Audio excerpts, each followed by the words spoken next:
कैसे हैं आप लोग। मैं प्राची टेमला आज आपको मिलवाने जा रही हूँ बहुत ही इंडस्ट्री एक्सपर्ट सेलिब्रिटी से। मैंने अपनी पिछली वीडियोस में आपके साथ डिस्कस किया था कि मैं टॉक शो लेकर आने वाली हूँ और टॉक शो में हम आपको मिलवाएंगे इंडस्ट्री एक्सपर्ट लोगों से। तो आज हमारे टॉक शो में है हमारी मैडम नवनीत कौर, जो कि एम ओवरसीज की डायरेक्टर हैं और आइल्स डिपार्टमेंट की एकेडमिक हेड है। आज के हमें बताएंगी कि जो बच्चे बाहर जाना चाहते हैं उनका एग्जैक्ट क्राइटेरिया क्या है, वो कैसे जा सकते हैं, आइल्स होता क्या है, इसकी प्रिपरेशन कैसे होती है और ये कैसे स्टूडेंट्स को सजेस्ट कर सकते हैं कि वो आगे अपने करियर के लिए या अपने बाहर जाने के लिए वो किस चीज़ के लिए अपने आप को प्रिपेयर करें। So ma'am, welcome to our channel. Hello ma'am, बच्चों को बताइए कि आइल्स है क्या। कई लोग आइलेट्स बोलते हैं, कई लोग IELTS बोलते हैं, कई लोग आइल्स बोलते हैं, तो एग्जैक्टली ये है क्या? Basically ma'am it's a abbreviation and इसका जो प्रेफरेंस होता है वो IELTS होता है। ओके, लेकिन आप जैसे देखते हो, आप जैसे सुनते हो कि बच्चे जो वो आइलेट्स बोलते हैं, जो लेकिन इसका बेसिकली हम लोग कैसे बोलते हैं IELTS इसका असली pronunciation. Okay, very good. IELTS ही इसका ओरिजिनल प्रोनाउंसिएशन है, हम लोग आइल्स बोलते हैं। आइलेट्स बिल्कुल गलत है, उसे मत यूज करिए। ओके, तो मैम जैसे कि एम ओवरसीज पिछले कई सालों से काशीपुर में अपनी सेवाएं दे रहा है, साथ ही साथ आप रुद्रपुर ऑफिस भी है आपका, आप यूपी में पूरनपुर ऑफिस में भी हैं, तो आप स्टूडेंट्स को कैसे हेल्प करते हैं? आप एज ए एजुकेशन कंसल्टेंट हैं, आप स्टूडेंट्स को UK, Australia, Canada, New Zealand, Singapore और मेजर कंट्रीज में भेजते हैं पढ़ाई के लिए, लेकिन जो बेसिक रूट है उनका वो है आइल्स। तो आइल्स आप देखते हैं, तो आइल्स में क्या है एग्जैक्टली, वो कैसे, आइल्स की नीड क्यों पड़ती है हमें? Actually, ma'am, as you know that English is the third most spoken language in the world.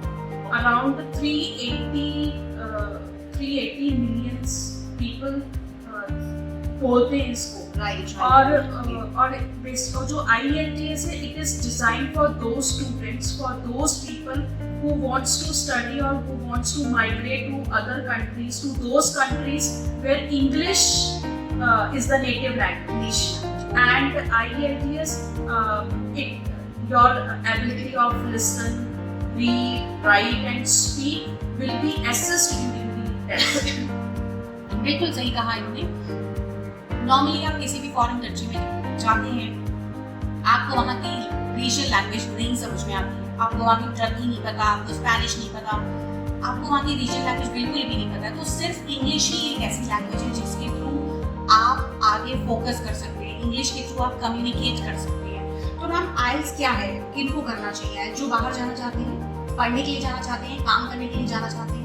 Yes, basically it is designed for those, as I told you earlier, that कि जो बाहर पढ़ना चाहते हैं, जो बाहर वर्क करना, माइग्रेट करना चाहते हैं, तो उनके लिए it's a English test. Okay, and आइल्स आप बच्चों को कैसे हेल्प करते हैं? बच्चा एम ओवरसीज क्यों आए, आइल्स में आप क्या हेल्प करते हैं? हम लोग उनको जैसे बेसिक से क्लियर, जैसे grammar is the most important part of this IELTS।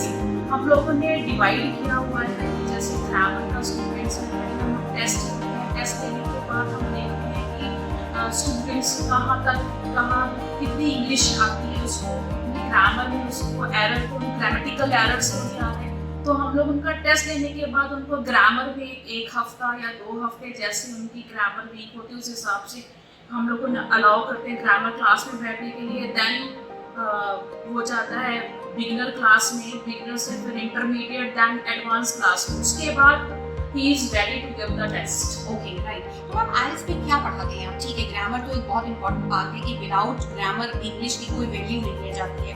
अगर आप गलत इंग्लिश बोलते हैं तो वो किसी काम की नहीं है। तो ग्रामर तो एक फोकस चीज़ है कि बच्चा इंग्लिश स्पीकिंग इंस्टीट्यूट में भी सीख सकता है। आइल्स का क्या रोल है? जैसे कि रीडिंग, लिसनिंग, स्पीकिंग, राइटिंग, ये 4 मॉड्यूल्स होते हैं। मैम प्लीज बताइए थोड़ा सा। Ma'am to be very honest, जो लोग कहते हैं कि मैम मेरे पास ऐसे स्टूडेंट आते हैं जो कहते हैं कि मैम मैं जो 90 घंटे वाली इंग्लिश कोर्स स्टार्ट कर देना, बहुत सारे इंस्टीट्यूट होते हैं, तो मैं उसको बिल्कुल मैं पसंद नहीं करती। इसलिए नहीं करती क्योंकि वो सिर्फ फोकस करती हूँ, जाता हूँ, खाता हूँ, पीता हूँ, मतलब जनरल क्वेश्चंस। लेकिन स्टूडेंट्स को क्या है, हम लोग बेसिकली क्या करते हैं, हम लोग एडवांस जो इंग्लिश होती है उनके ऊपर हम लोग फोकस करते हैं। हम लोग रीडिंग सेक्शन अलग होता है, रीडिंग गया, स्पीकिंग हो गया, एंड देन राइटिंग हो गया, देन लिसनिंग हो गया। इसके साथ क्या होता है, अगर बच्चा ये इसको प्रैक्टिस करता है, as you know that practice will make a man perfect, अगर वो प्रैक्टिस करता है तो उस हिसाब से वो अपनी इंग्लिश को लेवल तक ले जाता है। राइट, बिल्कुल ठीक कहा इन्होंने, practice makes a man perfect. तो जब तक प्रैक्टिस नहीं होगी हम उस चीज़ पे परफेक्ट नहीं हो सकते हैं।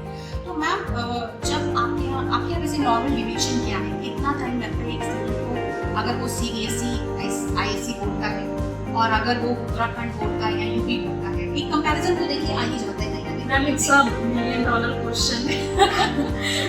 एक्चुअली मेरे पास ऐसे कई कॉल्स भी आते हैं कि मैम हिंदी मीडियम का, मुझे कितना टाइम लगेगा, मैं कैसे करूँगा, मेरी ग्रामर भी अच्छी, मेरी स्पोकन भी अच्छी। तो मैं उनको यही बोलती हूँ कि इट डिपेंड्स ऑन यू कि आप कितनी जल्दी उस चीज़ को ग्रैब करते हो, कितनी जल्दी उस अपने माइंड में बिठाते हो चीज़ों को, क्योंकि IELTS एक टिप्स एंड ट्रिक्स के साथ ही हम लोग पास कर सकते हैं। राइट, बिकॉज मैंने ये देखा है कि मेरे को 16 to 17 ईयर्स हो गए इस इंडस्ट्री में पढ़ाते हुए। मैंने ये देखा है कि जो UP बोर्ड वाले स्टूडेंट्स हैं, UK बोर्ड वाले स्टूडेंट हैं, वो सिर्फ उनकी क्या है, ग्रामर अच्छी है, स्पोकन भी अच्छी है।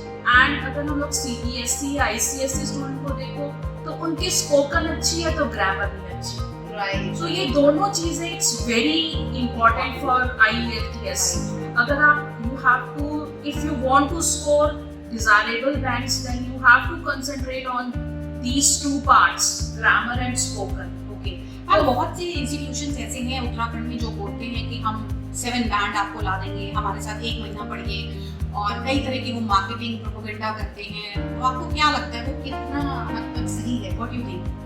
एक्चुअली मैम 1 महीने में 7 बैंड्स अगर बहुत अच्छा स्टूडेंट है, ब्रिलियंट स्टूडेंट है, तो it's not a difficult thing कि आप 1 महीने में, आप 15 दिन में भी 7 बैंड स्कोर कर सकते हैं। बट आपका क्या है, आपके एफर्ट्स होने चाहिए स्टूडेंट्स को अपने उस पर फोकस रहना चाहिए, तभी वो 15 दिन में भी वो 7 बैंड स्कोर कर सकता है।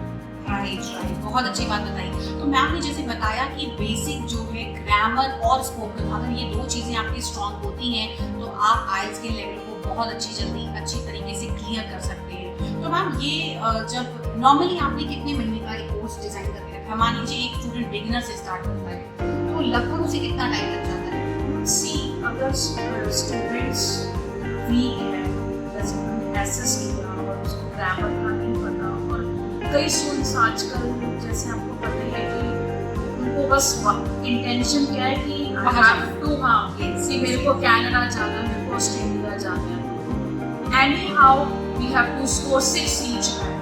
लेकिन हमारा ये क्या होता है कि अगर बच्चा मेरे पास आए तो उसके बैंड, उसके जो फीस उसकी बेकार ना जाए, वो यूजफुल रहे, उसकी जो फीस उसने हमें पे की है। तो फिर उस हिसाब से हम लोगों ने डिज़ाइन नहीं किया कि इतने मंथ्स का कोर्स है या इतने मंथ्स आप पढ़ाई करो या कुछ भी करो, लेकिन हम it depend, as I told you earlier that it depends on the students, okay, वो कितने टाइम तक, बेसिकली 2 मंथ्स भी हो जाते हैं, 3 मंथ्स भी, ऐसा एक बच्चा भी आता है जिसको 6 मंथ्स भी हो जाते हैं। राइट, तो it depends on the student capability कि वो कितना कैपेबल है और कितनी जल्दी स्कोर कर सकता है।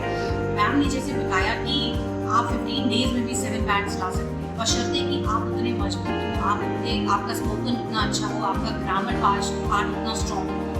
Right, ma'am is having 16 years of experience, 16 साल का एक्सपीरियंस है मैम के पास, और उत्तराखंड के बहुत सारे स्टूडेंट्स को इन्होंने ट्रेन किया है और आज वो बच्चे अपने करियर में बहुत ज़्यादा ऊंचाई पर हैं। And we have received awards, Achiever of the Year in 2019 from IDP और ब्रिटिश काउंसिल, ये 2 ऑर्गेनाइजेशन हैं जो कि इंडिया में IELTS को मार्केट करते हैं। तो IDP Australia and British council के जितने भी इवेंट्स होते हैं उसमें एम ओवरसीज को अचीवर्स ऑफ द ईयर का अवार्ड मिला है एंड बेस्ट ट्रेनर अवार्ड मिला है। तो ज़रूर कुछ खास बात है, तभी अवार्ड मिलते हैं। आपकी सक्सेस आपको अवार्ड से ही आती जाती है।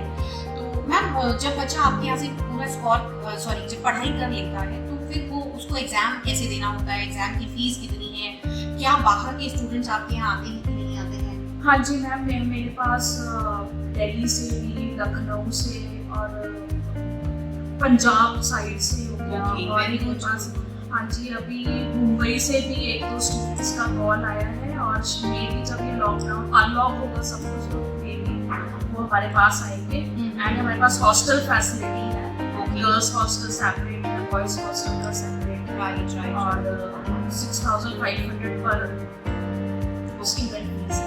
ओके, तो एक चीज और बताना चाहेंगे मैम, इसकी टोटल फीस कितनी है? What is the fees exactly? 6,500 per month and 500 registration charges. Okay, 500 registration charges है और 6,500 यू हैव टू पे for a month. Okay ma'am, girls students आती हैं तो क्या उनके लिए कोई फैसिलिटी है? मतलब मान लीजिए कोई लड़कियां बाहर से आ रही हैं तो आपके यहाँ क्या अरेंजमेंट्स है उनके लिए? Ma'am, hostel facility है। Okay. We are providing separate hostel for girls.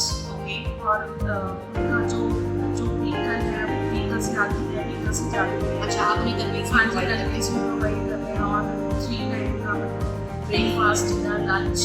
और ये भी नहीं है कि मतलब उतनी दूर क्योंकि हम लोग हॉस्टल में रह चुके हैं तो हमें पता है कि कैसा हॉस्टल होता है।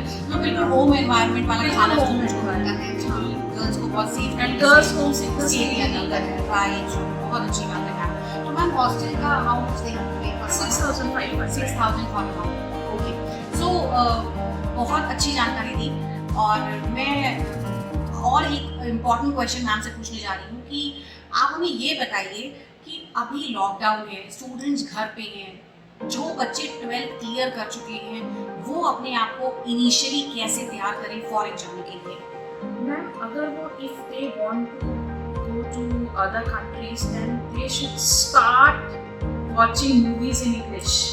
Okay, that's And great. read English newspaper and immense in English language news and practice. Last but not least, I can say that curiosity does not always kill the cat. Very good. If you want to Right, improve rapidly, then you have to ask lot of questions and resolve that. Right, And one thing more, if you want to, अगर आप English को और improve करना चाहते हो, then start trying coming up with the word of the day. Okay, एक pencil हो, एक डायरी बनाओ, उसमें रोज सिर्फ 5 words I watch. in a day. vocabulary आप पढ़ो, उसको लिखो, then you can. बहुत अच्छी चीज बताई मैम ने, मैं भी इस पे काम करूंगी।